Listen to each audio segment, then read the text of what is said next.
Is Joss Whedon still relevant anymore? And really, should he be? It's time to nerd out.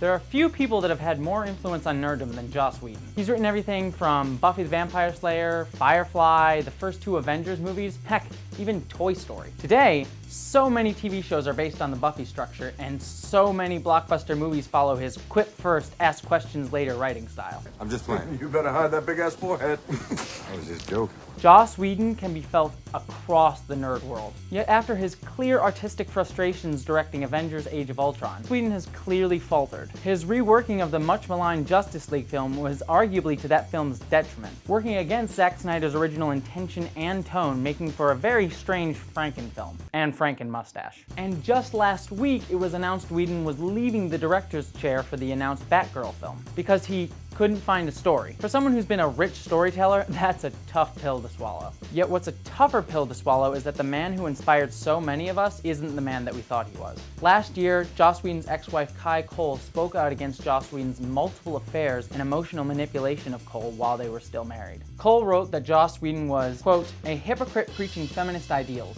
He used his relationship with me as a shield, so no one would question his relationships with other women or scrutinize his writing as anything other than feminist. This was shocking for so many of us that look to Whedon as a definitive voice in feminist fiction. Buffy the Vampire Slayer was and still is an icon for strong female role models.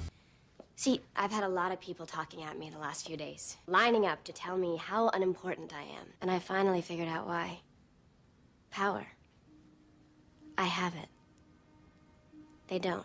Whedon showed strong queer representation with his character Willow in Buffy, and also showcased a diversity of women showing a variety of different types of strength in the show Firefly. Yet it appears that Joss Whedon may have used his ability to write strong women as a way to hide deeply rooted and unacceptable patterns in his own behavior. So in today's era of Me Too, do we really want to hear a man's voice filtered through female protagonists? Especially a man's voice who is clearly much more problematic than we originally thought. And even more especially with Batgirl, a character who has a chance to be another strong representation for empowered women, but has been a character who's been problematically written by numerous male writers, such as in 2016's The Killing Joke adaptation, where she was sexually assaulted as a catalyst for a male character's story arc, instead of being a nuanced look at the effects of sexual violence. Joss Whedon, especially in light of his personal life, is not the person that I want guiding that character. Don't get me wrong, Joss Whedon's work has inspired me and so many like me, and I'm not against men being allowed to write and feature female characters. How limiting would that be to creativity if I were? But in the wakes of such works as Black Panther and Wonder Woman, it's time for those who haven't had a chance to speak to their own experiences to have a chance to discuss them on a large scale. And it's certainly time for Joss Whedon to take a step aside and take a long look at himself, while letting the diverse voices of those he's represented